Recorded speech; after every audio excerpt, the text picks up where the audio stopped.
Artificial intelligence is quietly working its way into almost every part of our lives, from the really small stuff to the absolutely massive decisions.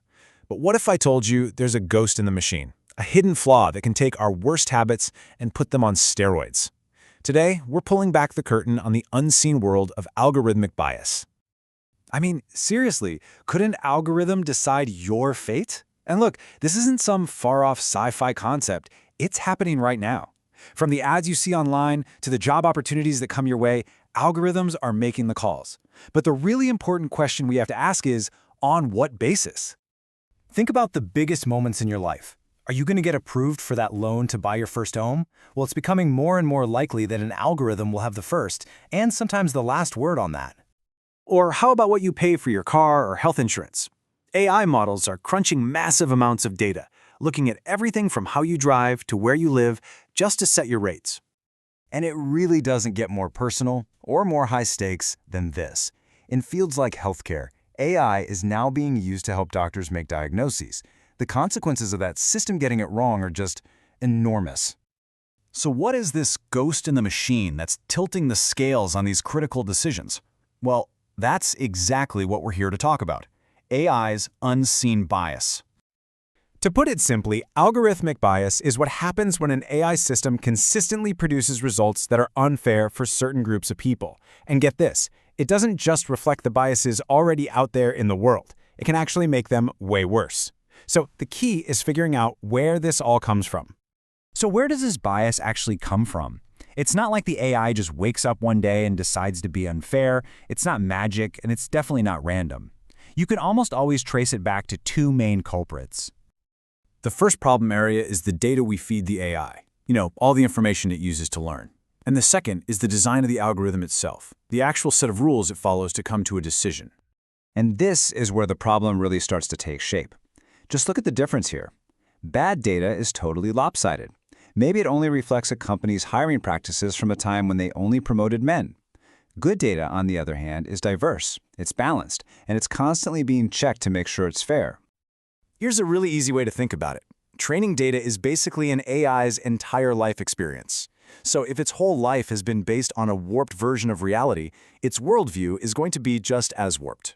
Simple as that. And that one initial problem? It creates a domino effect. One type of bias can lead right into another, creating this tangled web of flawed logic.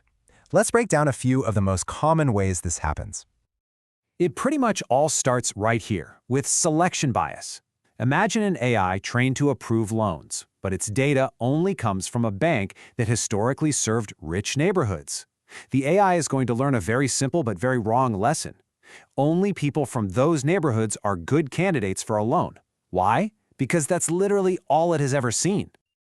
Then that selection bias leads straight into confirmation bias.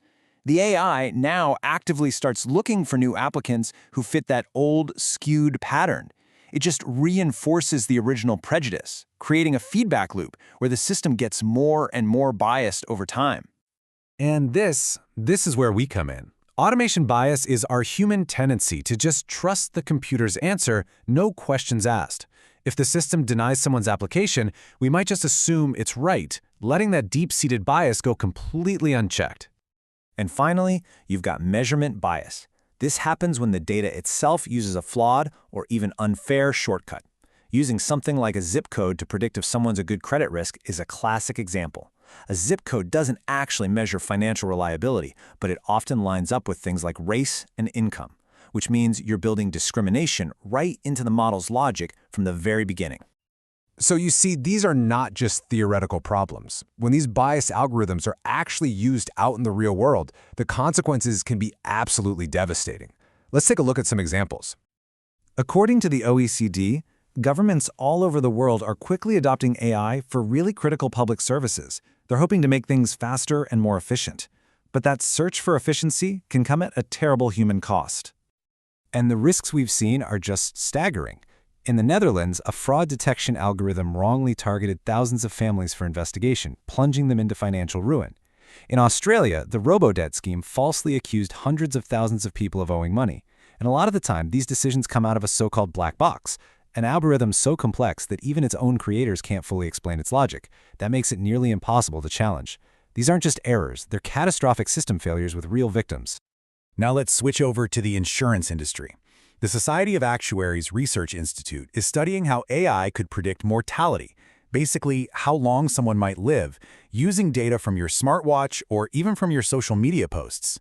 The potential there is huge, but so are the risks. I mean, think about it. What happens if the data from those wearables isn't representative of the whole population? What happens when these life-altering decisions come from a black box model that can't be explained or appealed? We're talking about fundamental issues of privacy, of fairness, and a desperate need for some new rules and oversight before these systems become the new normal.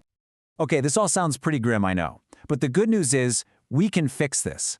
The conversation has started to move from just identifying the problem to actively building solutions for a more responsible and fair future with AI. So, how do we do it? Well, here's a crucial 4-step checklist. Number 1, it all starts with the data. We have to collect diverse data and constantly check it for unfair patterns. 2, we have to demand transparency. We need tools that let us see why an AI made a certain decision.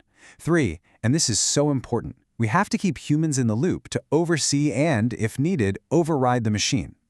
And 4, this isn't a one-and-done thing. These systems need to be constantly tested and updated. This quote really gets to the heart of it all. The goal isn't to create perfect, all-knowing machines to replace us. The goal is to build powerful tools that assist human experts, to combine the incredible processing power of AI with the wisdom and ethical judgment that only a person has. Ultimately, AI is a mirror. It just reflects the data we feed it. So the question we have to answer isn't whether the technology is good or bad. The question is whether we're brave enough to confront the reflection it's showing us. Are we going to use this incredible new intelligence to build a fairer world, or are we just going to automate our oldest prejudices? The code is still being written, and really, the choice is up to us.